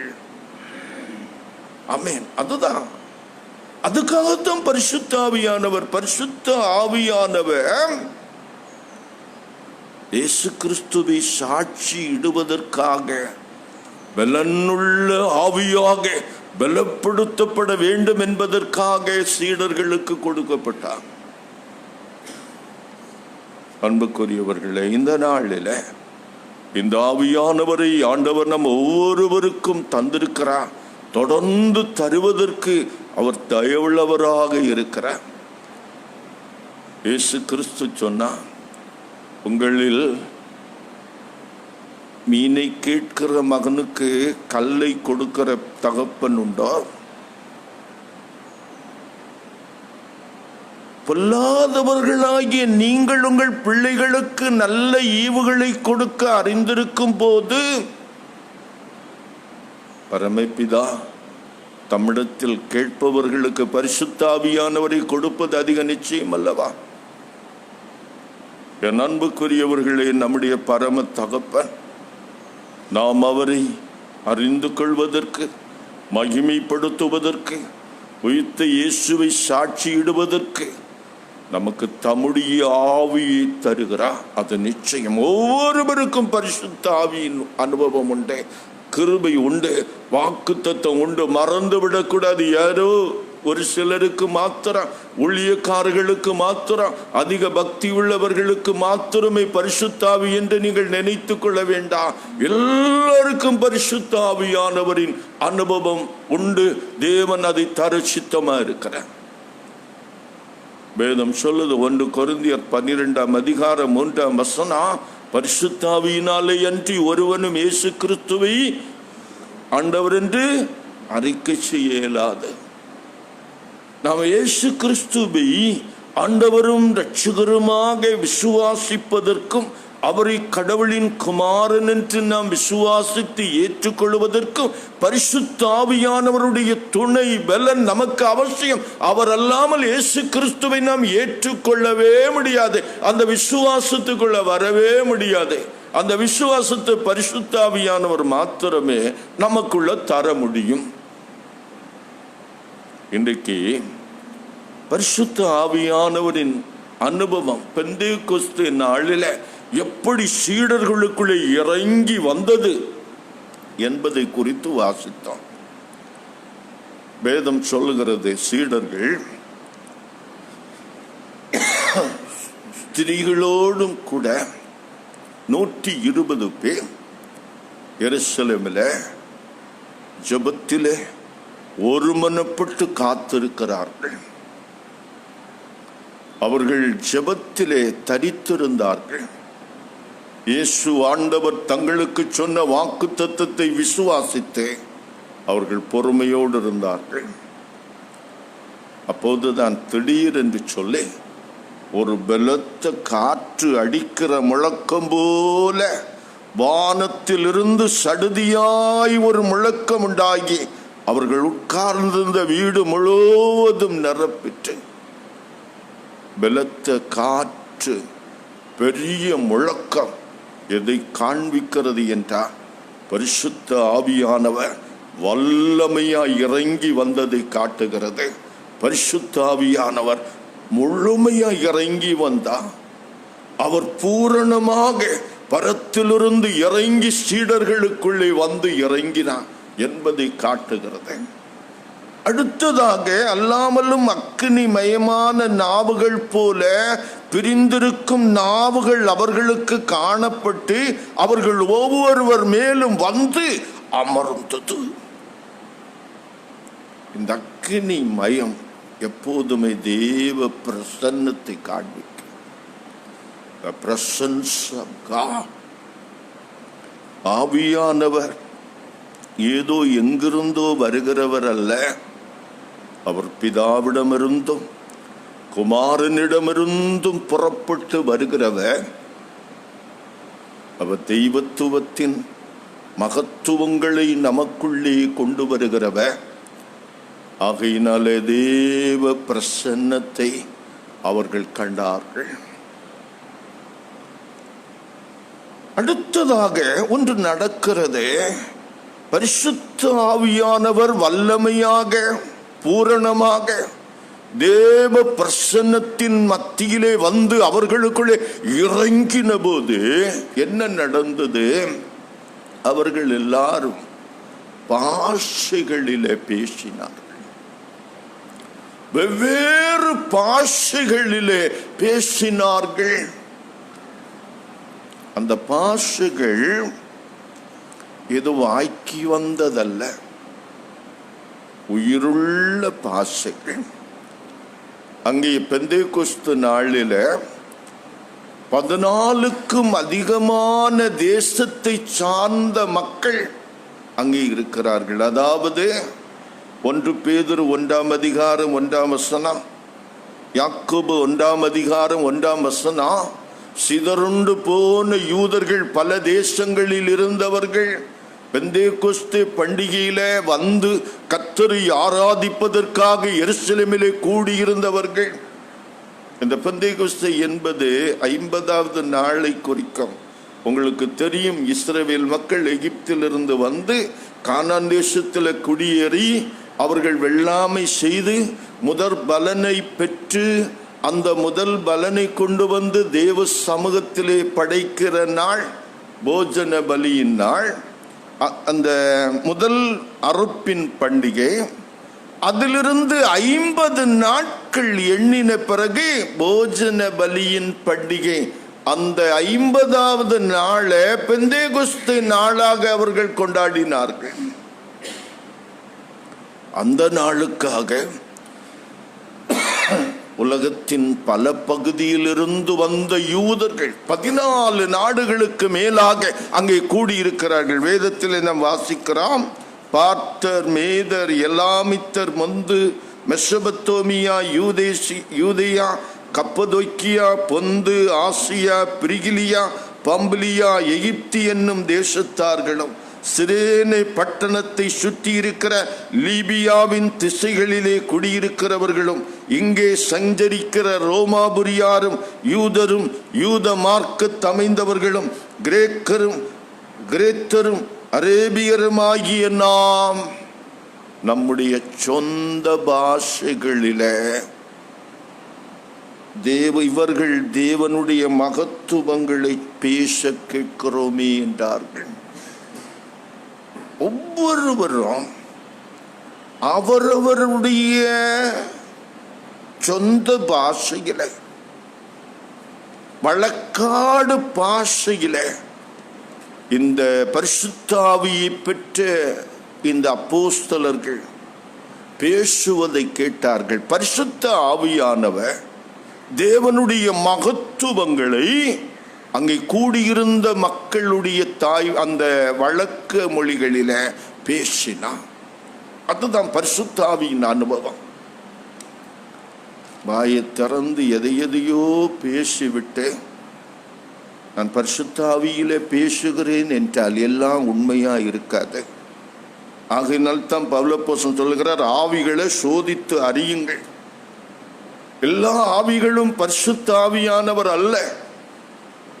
பரிசுத்த ஆவியானவர் உணர்ச்சிகளுக்கு மாத்திரம் முக்கியத்துவம் கொடுக்கிறவர் அல்ல. பரிசுத்த ஆவியானவர் தரப்பட்ட நோக்கம் என்ன? தேவனுடைய மகத்துவங்களை நாம பேசணும், இயேசு கிறிஸ்துவை நாம சாட்சியிடணும், கிறிஸ்துவின் சாயலுக்கு ஒப்பாக நாம வளரணும். நமக்கு அதுக்காகத்தான் வரங்களும் கிருபைகளும் தரப்பட்டிருக்கிறது. நான் பரிசுத்த ஆவியை பெற்றிருக்கிற எனக்குள்ளே ஒரு வாழ்க்கை மாற்றம் இல்லை, சுபாவ மாற்றம் இல்லை, தன்மையிலே மாற்றம் இல்லை. நான் மாம்சத்துக்குரியவனாக அல்லது மாம்சத்துக்குரியவளாக மாத்திரமே தொடர்ந்து வாழ்ந்து கொண்டிருக்கிறேன் என்றால் எனக்குள் இருக்கிற ஆவியில குறைபாடு இருக்கிறது. எனக்குள்ளே தேவனுடைய பரிசுத்த ஆவியானவர் வாசம் பண்ணுகிறார் என்றால் அவன் நிச்சயமாக தொடர்ந்து மாம்சத்துக்குரிய நிலையில வைத்திருக்க மாட்டான். அவர் கொஞ்சம் கொஞ்சமா என்ன கிறிஸ்துவின் சாயலுக்கு ஏதுவாக மறுரூபமாக்குவார். தெய்வ வசனத்தை கொண்டு அவர் நம்ம உருவாக்கி கொண்டே இருப்பார். வேதம் சொல்லுகிறது, பரிசுத்த ஆவியை பெற்ற பேதுரு விமர்சனங்களுக்கு பதிலளிக்கிறார். பரிசுத்த ஆவியை பெற்று அவரவருடைய ஜென்ம பாஷைகளிலே சீடர்கள் தேவனுடைய மகத்துவங்களை பிரசங்கித்த உடனே கூடியிருந்த மக்களிடமிருந்து வந்த எதிர் கமெண்ட் என்னவாக இருந்தது? இவர்கள் மதுபானம் குடித்து கொண்டு பேசுகிறார்கள். பேதுரு அதற்கு கொடுத்த விளக்கம் என்ன? நாங்கள் மதுபானம் பண்ணவில்லை, யோவேல் தீர்க்கதரிசியின் மூலமாக 2ஆம் அதிகாரம் 28, 29 வசனங்களில தேவனாகிய கர்த்தர் தீர்க்க தரிசனம் சொல்லி இருக்கிற பிரகாரம் அந்த தீர்க்க தரிசனம் இன்றைக்கு இங்கே நிறைவேறி கொண்டிருக்கிறது. இங்கே பார்த்து கொண்டிருக்கிற நீங்கள் எல்லாரும் தேவனுடைய தீர்க்க தரிசனத்தின் நிறைவேறுதலை பார்த்து கொண்டிருக்கிறீர்கள். அதாவது மாம்சமான யாவர் மேலும் தேவன் தம்முடைய ஆவியை ஊற்றி இருக்கிறார். குமாரரும் குமாரத்திகளும் தீர்க்க தரிசனம் சொல்லுகிறார்கள். மூப்பர் சொப்பனங்களை காணவும் வாலிபர் தரிசனங்களை காணவும் ஊழியக்காரர்கள் மேலே தேவன் தம்முடைய ஆவியை ஊற்றுவேன் என்று சொன்னா அது இன்றைக்கு ஊற்றி இருக்கிறார் என்று சொல்லி உயிர்த்த இயேசுவை உயிர்த்த ஆண்டவர் இயேசு ஒருவர் மாத்திரமே இரட்சகர், அவரே தேவனுடைய குமாரன் என்று சொல்லி கடவுள் கிறிஸ்துவின் வழியாக நிறைவேற்றின ரட்சிப்பின் மகத்துவங்களை சாட்சியிட்டார்கள், அறிக்கையிட்டார்கள். இயேசு கிறிஸ்துவுக்கு பலமுள்ள சாட்சிகளாய் எழுந்து நின்றார்கள். இதுதான் பெந்தேகோஸ்தின் அனுபவம். என் அன்புக்குரியவர்களே, பரிசுத்த ஆவியானவரின் வழிநடத்துதல் என்ன, பலன் என்ன? எசேக்கியேல் தீர்க்கதரிசியின் புஸ்தகம் 37ஆம் அதிகாரம் 1 முதல் 14 வரை உள்ள வசனங்களில் நாம் வாசிக்கிறோம். அங்கே தீர்க்கன் எசேக்கியேலை எலும்புகள் நிறைந்த ஒரு பள்ளத்தாக்கில் ஆண்டவர் கொண்டு போகிறார், ஆவியானவர் கொண்டு போகிறார். எசேக்கியேல் பார்க்கிறார், தரிசன பள்ளத்தாக்கு முழுவதும் எலும்புகள், அதாவது மனிதர்கள் இறந்து பிணங்கள் அழுகி எலும்புகள் எல்லாம் ஒன்றொன்று கலந்து இருக்கிறது. ஒரு நம்பிக்கையற்ற சூழலை, ஒரு அவமங்கியான ஒரு நிலைமை. ஆண்டவர் கேட்கிறாரு, எப்பா இந்த எலும்புகள் உயிரடையுமா? எசேக்கியேல் சொல்லுகிறார், ஆண்டவரே எனக்கு தெரியாது, உமக்கு தான் தெரியும். ஆண்டவர் சொல்லுகிறாரு, நீ தீர்க்க தரிசனம் உரை. முதல்ல தீர்க்க தரிசனம் உரைத்த போது என்னென்ன சம்பவித்தது? எலும்புகள் எல்லாம் ஒன்றோடு ஒன்று இணைந்து கொண்டது. அடுத்தது ஆண்டவர் சொல்லுகிறாரு, நீ ஆவியானவருக்கு தீர்க்க தரிசனம் உரை. தீர்க்கன் எசேக்கியேல் ஆவியானவருக்கு தீர்க்க தரிசனம் உரைத்த போது ஆவி அந்த எலும்புகளுக்குள் வந்தபோது அந்த எலும்புகள் உயிரடைந்து மகா சேனையாக எழுந்து நின்றது, பலவான்களாக எழுந்து நின்றார்கள். ஆம் அன்புக்குரியவர்களே, இந்த கொரோனா பெருந்தொற்று காலத்துல சோர்ந்து போய் இழப்புகளினால தத்தளித்து கொண்டிருக்கிற நேரத்தில் நிற்க பலமில்லாமல், சாட்சியிட பலமில்லாமல், ஆராதிக்க பலமில்லாம, ஜெபிக்க பலமில்லாம நீங்க இருக்கிறீங்கன்னா உங்களுக்குள்ளே இன்றைக்கு தேவ ஆவியானவர் வந்து உங்களை பலப்படுத்தி சேனையாய் மறுபடியும் எழுந்து சாட்சியிடுவதற்கு பலனளிக்க வல்லவராய் இருக்கிறார். பரிசுத்த ஆவியானவருக்காக நீங்கள் செபிங்கள். வேதம் சொல்லுகிறது, பரிசுத்த ஆவியானவருடைய வழிநடத்துதல் என்ன என்று கர்த்தராகிய இயேசு கிறிஸ்து தாம் பரத்துக்கு போவதற்கு முன்பாகவே, தாம் பரத்துக்கு போனபின் தாம் பிதாவிடமிருந்து சீடர்களுக்கு அனுப்பி கொடுக்க போகிற பரிசுத்த ஆவியானவரை குறித்து அவர்களுக்கு ஒரு தெளிவான பாடத்தை எடுத்திருந்தார். யோவான் 15ஆம் அதிகாரம் 26, 27, 16ஆம் அதிகாரம் 4 முதல் 15 வசனங்களிலே நாம் என்னென்ன காரியங்களை பரிசுத்த ஆவியானவரை குறித்து இயேசு கிறிஸ்து தம்முடைய சீடர்களுக்கு சொல்லிக் கொடுத்தார் என்பதை குறித்து அறிந்து கொள்கிறோம். யோவான் 15ஆம் அதிகாரம் 26, 27 வசனங்களிலே இயேசு கிறிஸ்து அவர்களுக்கு சொல்லுகிறார், நான் பிதாவிடத்திலிருந்து அனுப்ப போகிறவர் இந்த பரிசுத்த ஆவியானவர். அப்படி என்றால் பரிசுத்த ஆவியானவர் பிதாவிடமிருந்து புறப்படுகின்றவர். அவர் வேறு எங்கிருந்தோ வருகிறவர் அல்ல. அவர் பிதாவின் தன்மையும் சித்தமும் கொண்டவர். அதை நமக்குள்ளே கொண்டு வருகிறவர். பிதாவின் ஆளுகையை நமக்குள்ளே கொண்டு வருகிறவர், தேவனை மைமைப்படுத்துகிறவர். 26ஆம் வசனம் யோவான் 14:26 சொல்லுகிறான், சத்திய ஆவியானவர், அதாவது சகல சத்தியத்துக்குள்ளும் நம்மை நடத்துகின்றவர். அவருடைய வார்த்தை சத்தியம். அந்த வார்த்தை சத்தியமாய் இருக்கிறபடியினால அவர் சத்தியத்துக்குள்ளே நம்மை நடத்துவார். அதாவது இயேசு கிறிஸ்துவாகிய சத்தியபரனை நாம் அறிந்து கொள்வதற்கும் சாட்சியிடுவதற்கும் நம்மை நடத்துவர். ஆவிக்குரிய ஆழமான சத்தியங்களுக்குள்ளே பரிசுத்த ஆவியானவர் மட்டும்தான் நம்ம நடத்த முடியும். நம்முடைய சுய பக்தியினால சக்தியினால ஆவிக்குரிய ஆழத்துக்குள்ளால நாம கடந்து போக முடியாது. ஏனென்றால் ஆவியானவர் தான் தேவனுடைய ஆழங்களை அறிந்தவராக இருக்கிறார். ஒருவனும் தன்னுடைய சுய புத்தியினால சுய ஆவியினால தேவனுடைய வார்த்தைகளை சத்தியங்களை அறிந்து கொள்ள முடியாது. அவர் சத்திய ஆவியானவராக இருக்கிறார். யோவான் 16ஆம் அதிகாரம் 13ஆம் வசனத்தில் நம்ம வாசிக்கும் போது ஆண்டவர் அழகாக அதை பற்றி சொல்லுகிறாரு. யோவான் 16:13,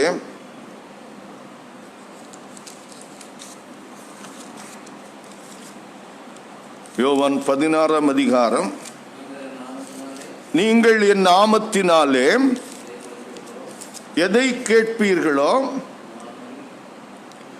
மன்னிக்கவும், சத்திய ஆவியாகி அவர் வரும்போது சகல சத்தியத்துக்குள்ளும் உங்களை நடத்துவார். அவர் தம்முடைய சுயமாய் பேசாமல் தாம் கேள்விப்பட்ட யாவைகளையும் சொல்லி வரப்போகிற காரியங்களை உங்களுக்கு அறிவிப்பார். அவர் சத்திய ஆவியானவராய் இருக்கிறபடினால சகல சத்தியத்துக்குள்ளும் நம்மை நடத்தி செல்லுவார். அடுத்ததாக 4ஆவதாக வேதத்திலே நாம் வாசிக்கிறோம், அவர் தேற்றரவாளனாக இருக்கிறார். அவர் தேற்றரவாளன் என்றால் பேராக்ளீட், அதாவது நம்முடைய இடத்திலே நின்று நமக்காக பேசுகிறவர். நீதிமன்றத்தில் ஒருவரை குற்றவாளியாக கொண்டு போய் நிறுத்தி இருக்கிறார்கள். நீதிபதி கேட்கிறார், நீ குற்றவாளியா என்று. அவர் நான் குற்றவாளி இல்லை என்று சொல்லுவது மட்டுமல்ல, தன்னுடைய நியாயத்தை எடுத்து சொல்லுவதற்கு அவருக்கு ஒரு வழக்குரைஞர் தேவை, அட்வொகேட் தேவை. அந்த அட்வொகேட் இவர் இன்னென்ன காரியங்களினால நிரபராதி என்று இவருடைய நியாயத்தை நீதிபதிக்கு எடுத்து சொல்ல வேண்டும். பரிசுத்த ஆவியானவர் பிதாவின் சமூகத்திலே நம்மை குறித்து பரிந்து பேசுகிறவர், ஜெபிக்கிறவர். அவர் தேற்றரவாளன். தனிப்பட்ட வாழ்க்கையில நாம் குழம்பி இருக்கும் போது, உடைந்து நொறுங்கி இருக்கும் போது வசனத்தை கொண்டு நம்மை தேற்றுகிறார், நம்மை விசுவாசத்திலே நிலைநிறுத்துகிறார். பிதாவின் சமூகத்தில் நமக்காக பரிந்து பேசுகிறார். நம்முடைய காரியங்களை எடுத்து பரிந்து பேசுகிறார். 5வது, அவர் கிறிஸ்துவை சாட்சியிடுகிறார். யோவான் 15ஆம் அதிகாரம் 26ஆம் வசனம், தேற்றரவாளன் வரும்போது அவர் என்னை குறித்து சாட்சி கொடுப்பார். நீங்களும் ஆதி முதல் என்னுடனே கூட இருந்தபடியால் எனக்கு சாட்சிகளாயிருப்பீர்கள். பரிசுத்த ஆவியானவருடைய வேலை நம்முடைய சொந்த சாட்சியை சொல்லுவதல்ல, இயேசு கிறிஸ்துவை சாட்சியிடுவது. பரிசுத்த ஆவியை பெற்ற சீடர்கள் பெந்தெகோஸ்தே நாளில் என்ன சொன்னார்கள்? ஜீவாதிபதியை கொலை செய்தீர்கள், தேவன் அவரை உயிரோடு எழுப்பினார், நாங்கள் அதற்கு சாட்சிகள். சிலுவையிலே உங்களுக்காக எனக்காக மரித்து 3ஆம் நாளிலே உயிர்த்து இன்றைக்கு பரலோகத்தில் இருக்கிற இயேசு கிறிஸ்து உங்களுக்கும் எனக்கும் தேவன் ஏற்படுத்தின மேசியா, இரட்சகர். அவர் ஒருவரால்தான் மீட்பு, அவர் ஒருவரால்தான் வாழ்வு, அவர் ஒருவரால்தான் நித்திய ஜீவன் என்பதை சாட்சியிடுவதற்கு உங்களையும் என்னையும் பலப்படுத்துகிற சாட்சியானவர் பரிசுத்த ஆவியானவர் தான். ஏதோ சாட்சிகளை கேட்கிறோம், எதையோ சொல்லி இதுதான் தேவ சாட்சி என்று பரிசுத்த ஆவியினால நான் பேசுகிறேன் என்று பேசி விடுகிறார்கள். அதெல்லாம் சாட்சி இல்லை. தங்களை முன்னிறுத்தி பேசுகிற சாட்சிகள் எதுவும் பரிசுத்த ஆவியானவருக்கு இசைந்ததும் பிரியப்படுத்துகிறதுமா இல்லை. மறந்துவிடக்கூடாது. யோவான் 16ஆம் அதிகாரம் 8ஆம் வசனத்தில் பரிசுத்த ஆவியானவருடைய நோக்கத்தை பற்றி ஆண்டவர் சொல்லாரு. அவர் வந்து பாவத்தை குறித்தும் நீதியை குறித்தும் நியாய தீர்ப்பை குறித்தும் உலகத்தை கண்டித்து உணர்த்துவார். பரிசுத்த ஆவியானவருடைய வேலை ஏதோ உங்க வீட்டில் நடக்கிறது, உங்க பிள்ளைகளுடைய திருமணம், உங்க பிள்ளைகளுடைய வேலையை பற்றி ஏதோ குறி சொல்லுகிறதல்ல. அவர் உலகத்தை கண்டித்து உணர்த்துவது, பாவத்தை குறித்து நீதியை குறித்து நியாய தீர்ப்பை குறித்து கண்டித்து உணர்த்துவார். அது எப்படி என்று பின்னால் உள்ள வசனங்களிலே இயேசுவானவரே சொல்லுகிறாரு. அவர்கள் என்னை விசுவாசியாதபடியினாலே பாவத்தை குறித்து, இந்த உலகம் இருக்கிறதே, ஆண்டவர் இந்த உலகத்திலே மாம்சத்திலே வந்தோம் அவரை ஏற்றுக்கொள்ளவில்லை. அவர் உலகத்தில் வந்தும் அவரை விசுவாசிக்கவில்லை. அவர்களுடைய அவிசுவாசம் கண்டிக்கப்பட வேண்டும். இரண்டாவது, நீங்கள் இனி என்னை காணாதபடிக்கு நான் பிதாவினிடத்தில் போகிறபடியினாலே நீதியை குறித்து, தேவனுடைய நீதியை குறித்து பரிசுத்த ஆவியானவர் வெளிப்படுத்தி பேசுவார். இயேசு கிறிஸ்து இருந்த நாட்களிலே அவர் நீதியை குறித்து பேசினார், கண்டித்து பேசினார். பிதா அவருக்கு எதை சொன்னாரோ பிதாவின் சித்தத்தை அவர் கண்டிப்பா பேசினார், நீதியை குறித்து பேசினார். இனி இயேசு கிறிஸ்து மாம்ச பிரகாரமாக நம்மிடத்தில் இல்லாத போது பரிசுத்த ஆவியானவர் கிறிஸ்துவின் இடத்திலே இருந்து நீதியை குறித்து கண்டித்து பேசுவார். சபையில நீதி இல்லையா? சமூகத்தில் நீதி இல்லையா? கிறிஸ்துவின் ஆவியை உடைய தேவனுடைய பிள்ளைகள் பரிசுத்த ஆவியினாலே நிறைந்து நீதியை குறித்து பேசுவாங்க. அடுத்ததாக சொல்லுகிறாரு, இந்த உலகத்தின் அதிபதி நியாயம் தீர்க்கப்பட்டதினாலே நியாய தீர்ப்பை குறித்து கண்டித்து பேசுவான். இந்த உலகத்தின் அதிபதி இயேசு கிறிஸ்துவிடத்தில் வந்தான். இயேசுநாதர் சொன்னார், அவனுக்கு என்னிடத்துல ஒண்ணும் இல்லை. ஆனா பரிசுத்த ஆவியானவர் வரும்போதே பிசாசை குறித்து, சாத்தானை குறித்து, நியாயம் தீர்க்கப்பட போகிற அவனை குறித்து கண்டித்து பேசுவான். அவனோடு சமரசம் பண்ணுவதற்கான இடத்தை கொடுக்க மாட்டான்.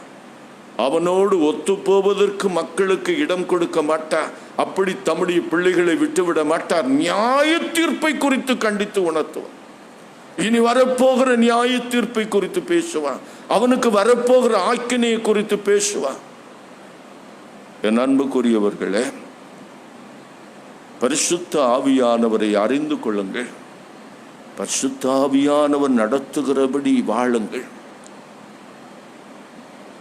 யோவான் 16ஆம் அதிகாரம் 13ஆம் வசனம் சொல்லுகிறது, அவர் சுயமாய் பேசாமல் தாம் கேள்விப்பட்ட யாவைகளையும் சொல்லி வரப்போகிற காரியங்களை உங்களுக்கு சொல்ல. பரிசுத்த ஆவியானவர் ஏதோ ஒரு மூன்றாவது கடவுளாக தனியாக இருந்து பேச மாட்டார். பிதாவிடமிருந்தும் குமாரனிடமிருந்து புறப்பட்டு வருகிற அவர் பிதாவிடம் எதை கேட்டாரோ அதை அவர் பேசுவார். அவர் சுயமாய் பேசுவதில்லை. யோவான் 16, 14, 15 சொல்லுகிறது, அவர் என்னிடத்தியதில் இருந்து எடுத்து உங்களுக்கு அறிவிப்பதனால் என்னை மைமைப்படுத்துவார். பரிசுத்த ஆவியானவருடைய இன்னொரு படி கிறிஸ்துவை மைமைப்படுத்துவதாக இருக்கும். அவர் கிறிஸ்துவிடமிருந்து எடுத்து நமக்கு கொடுப்பதனால கிறிஸ்து மைமைப்படுவார், பிதா மைமைப்படுவார், கிறிஸ்து மைமைப்படுவார். பிதாவையும் குமாரனையும் மைமைப்படுத்துவது பரிசுத்த ஆவியானவருடைய வேலையாக இருக்கும், பணியாக இருக்கும்.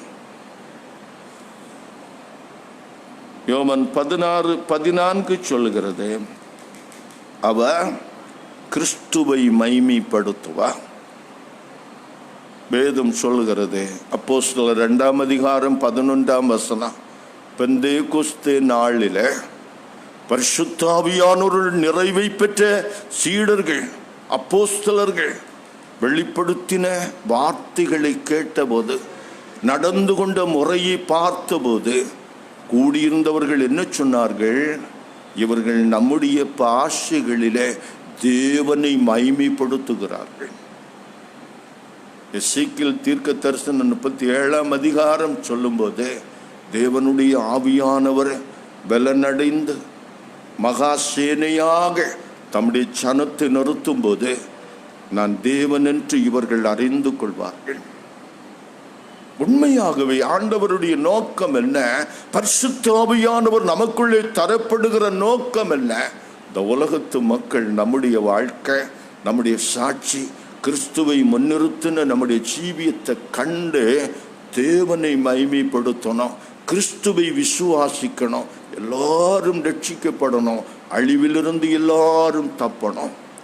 பயத்தில், சந்தேகத்தில், கவலையில், வேதனையில் முடங்கி கிடக்கிற உயிரற்ற பிணங்களை போல, உடைந்து போன எலும்புகளை போல, இனி வாழ்வில்லை என்று அவபக்தியோடு அவநம்பிக்கையோடு இருக்கிற மக்களுக்கு நம்பிக்கையும் ஜீவனும் பலனும் உற்சாகமும் வந்து அவர்கள் எழுந்து நிற்கணும், சாட்சி பகருவதற்கு கிறிஸ்துவின் சேனையாய் நிற்கணும். இதுதான் பரிசுத்த ஆவியானவருடைய வேலை.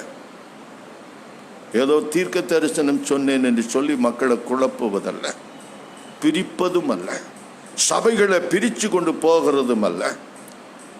ஒற்றுமையோடு நாம தேவனை மைமைப்படுத்தணும். கிறிஸ்துவின் ராஜ்யம் உலகத்தில் கட்டப்படணும், தேவனுடைய ராஜ்யம் உலகத்தில் கட்டப்படணும், தேவனுடைய ஆளுகை ஜனங்களுக்குள்ளே வரணும். பயந்து கலங்கி இருக்கிற மக்கள் உற்சாகத்தோடு நம்பிக்கையோடு எழுந்து நிற்கணும், ஆண்டவருக்காக நிற்கணும். ஏதோ வீடுகளில் ஓடி போய் உடங்கி கிடக்கிறதல்ல. என் அன்புக்குரியவர்களை, பரிசுத்த ஆவியானவர் நமக்கு அருளப்பட்டிருக்கிறார். அந்த ஆவியிலே பலரும் அடைவோம், வளருவோம். தொடர்ந்து வரும் நாட்களிலே பரிசுத்த ஆவியானவரை குறித்து நாம் இன்னும் அதிகமான காரியங்களை கேட்போம். கர்த்தர் நம்மை ஆசீர்வதிப்பாராக. ஆமென். எல்லா புத்திக்கு மேலான தேவ சமாதானம் உங்கள் இருதயங்களையும் சிந்தனைகளையும் கிறிஸ்து இயேசுக்குள் பலப்படுத்தி காப்பதாக. ஆமென்.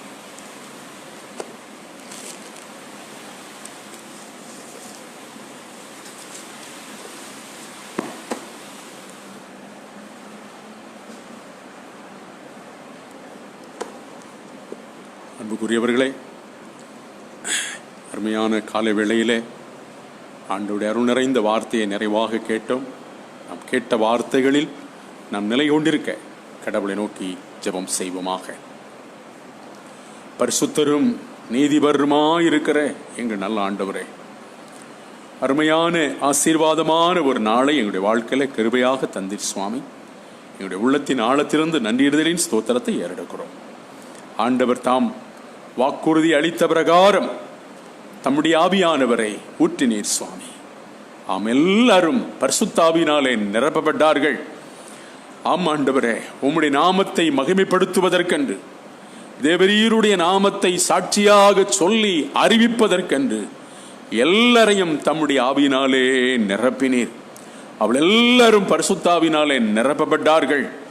புதிய புதிய பாஷைகளை பேசி தேவநாமத்தை மகிமைப்படுத்தினார்கள் என்ற ஆழமான சத்தியத்தை, ஆவியானவரின் வல்ல செயல்களை, ஆவியானவர் அனுப்பப்பட்டதான நோக்கத்தை, ஆவியானவருடைய பணிகளை தேவரீர் நாங்கள் சிந்திக்க கேட்க நீர் செய்த எல்லா கிருபைகளுக்காக நன்றி செலுத்துகிறோம்.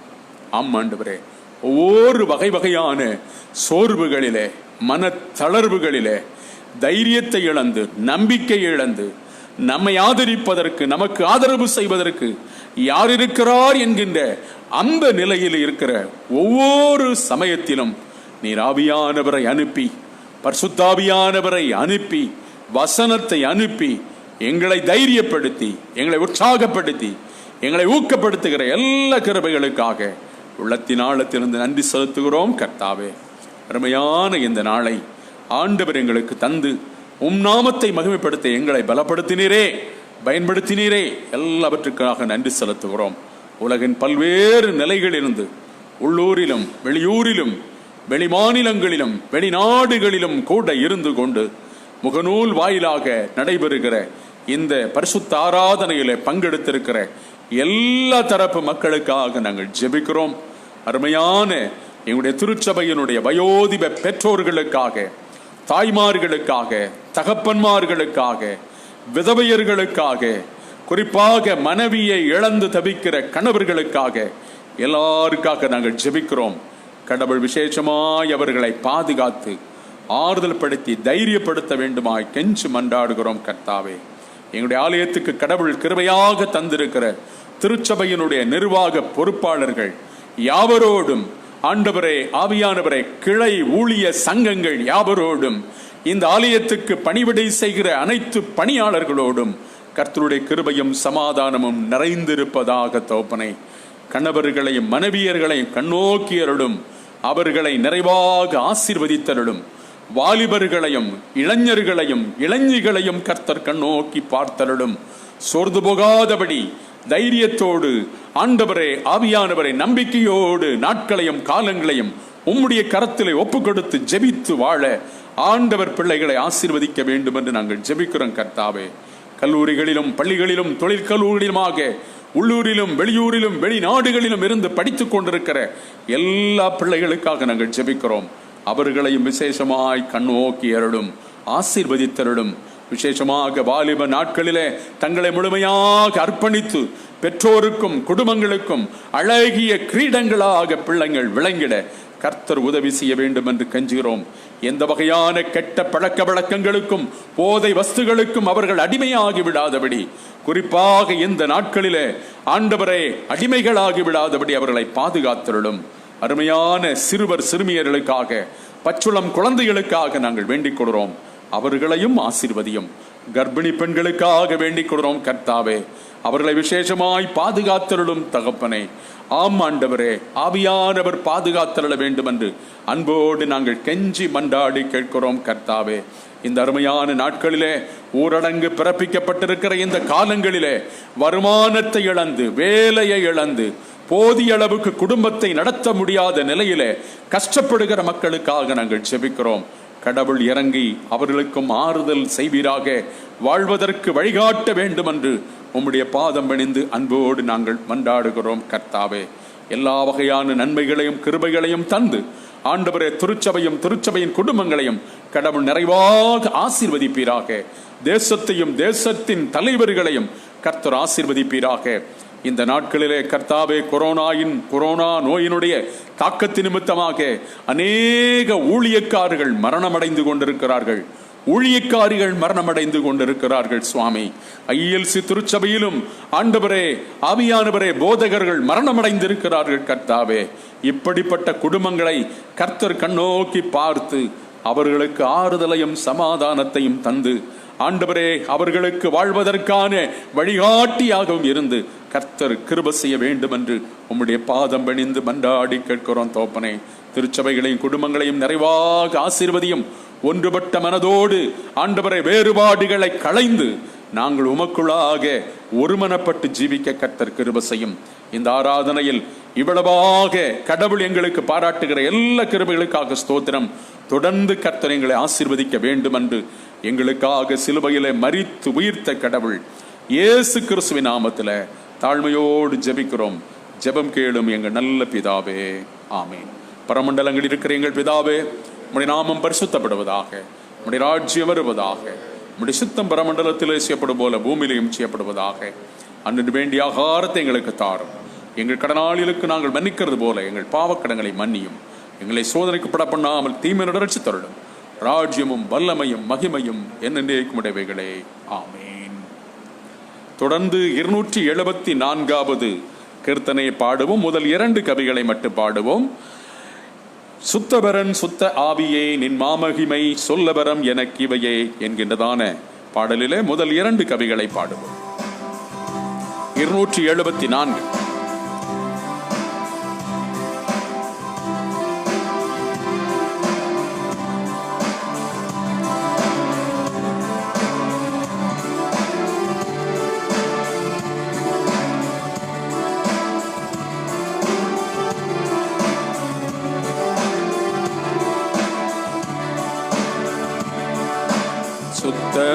சுத்தபரன் சுத்த ஆவியே நின் மகிமை சொல்.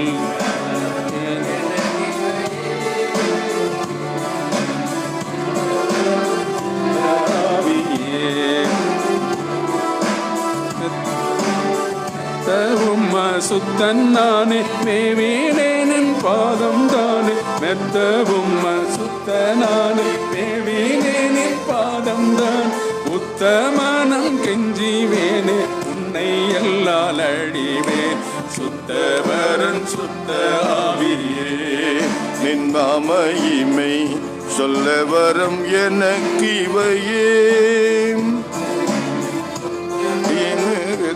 ஆவியே அடியேன் புத்தி பலத்தினால் என் ஆத்ம மீட்பர் அருளை பெறவும் போகுமோ மிடியோரும் ஏழை சிஸ்டிதான் மனம் திரும்பி விசுவாசம் கொள்ளலாகுமோ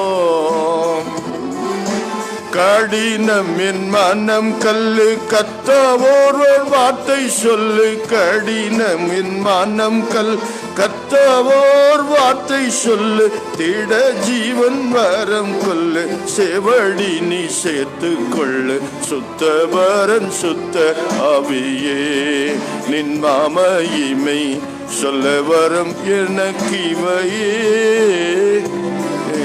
சுத்தபரன் சுத்த ஆவியே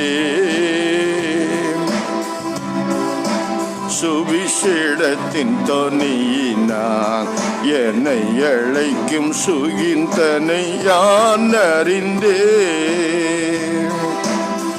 வந்தளிக்கும் வரங்களால் என் இதயத்து கொள்ளி தருவதை உணர்ந்தே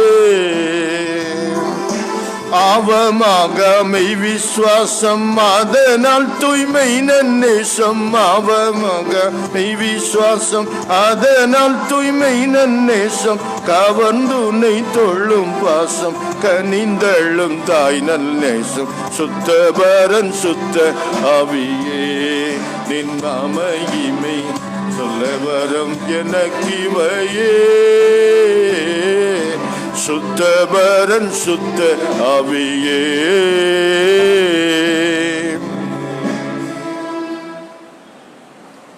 அன்புக்குரியவர்களே, நாம் படைத்த காணிக்கைகளுக்காக கடவுளுக்கு நன்றி செலுத்தி தேவ ஆசீர்வாதம் நாம் பெறுவோமாக.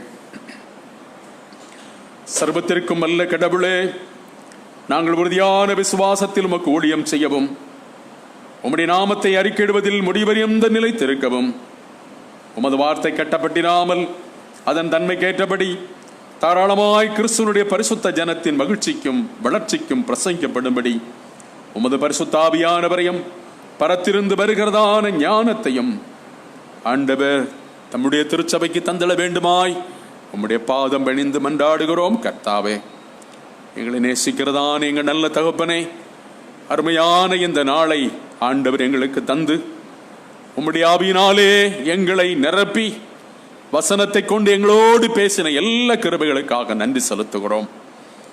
அருமை ஆண்டவருடைய அபரிமிதமான கிருபையினாலே முகநூல் வாயிலாக இந்த ஆராதனையில பங்கெடுத்திருக்கிற எல்லா மக்களையும் கண்ணோக்கி பார்த்து ஒவ்வொருவரையும் ஆண்டவர் ஆசீர்வதிக்க வேண்டும் என்று நாங்கள் ஜெபிக்கிறோம். நம்முடைய கிருபையினாலும் இரக்கத்தினாலும் பல்வேறு நிலைகளிலே ஆண்டவரே, ஆவியானவரே, நோய் தொற்றின் காரணமாக ஆலயத்துக்கு வர முடியாத நிலையிலே, ஆராதிக்க முடியாத நிலையிலே இருந்தாலும் ஜனங்கள் எல்லாரும் சேர்ந்து ஆண்டவரை காணிக்கைகளை கொடுத்து அனுப்பியிருக்கிறார்கள். ஆவியான தேவன் இறங்கி தேவரீர் இந்த காணிக்கைகளை ஏற்றுக்கொண்டு யார் யார் என்னென்ன நிலையிலே காணிக்கைகளை படைத்திருக்கிறார்களோ அந்த காணிக்கைகள் எல்லாம் ஆண்டவர் ஏற்றுக்கொண்டு உம்முடைய தூய்மையான நாமத்துக்கு மகிமையாகவும் திருச்சபையின் மூலமாய் நடைபெறுகிற எல்லா ஊழியங்களுக்கும் அது ஆசீர்வாதமாக இருக்கும்படி இந்த காணிக்கைகளை ஏற்றுக்கொண்டு ஆசீர்வதிக்க வேண்டுமாய் ஜெபிக்கிறோம். படைத்த எல்லா மக்களையும் அவருடைய குடும்பங்களையும் நிறைவாக ஆசீர்வதியும், நன்மையாலும் கிருபையாலும் நிரப்பி வழி நடத்தும். தொடர்ந்து உமது கிருபையின் கரம் எங்களை நடத்தட்டும். எங்களில் காணப்படுகிற தவறுகள் பாவங்கள் எல்லாவற்றையும் மன்னித்து ஆறுதலாலும் சமாதானத்தாலும் கர்த்தர் எங்கள் அனைவரையும் ஆசீர்வதிக்க வேண்டும் என்று எங்களுக்காக சிலுவையிலே மரித்து உயிர்த்து ஜீவிக்கிற ஜீவனுள்ள கடவுள் இயேசு கிறிஸ்துவின் நாமத்தில் வேண்டிக் கொள்கிறோம். எங்கள் ஜெபம் கேளும் ஜீவனுள்ள நல்ல பிதாவே, ஆமேன். ஆசீர்வாதம். கர்த்தரானவர் உன்னை ஆசீர்வதித்து உன்னை காப்பாராக. கர்த்தரானவர் தமது திருமத்தின் மேல் பிரகாசிக்க பண்ணி உன்மேல் கிருபையாயிருப்பாராக. கர்த்தரானவர் தமது திருமத்தின் மேல் பிரசன்னமாக செய்து உங்கள் அனைவருக்கும் சமாதானம் கட்டளையிடுவாராக.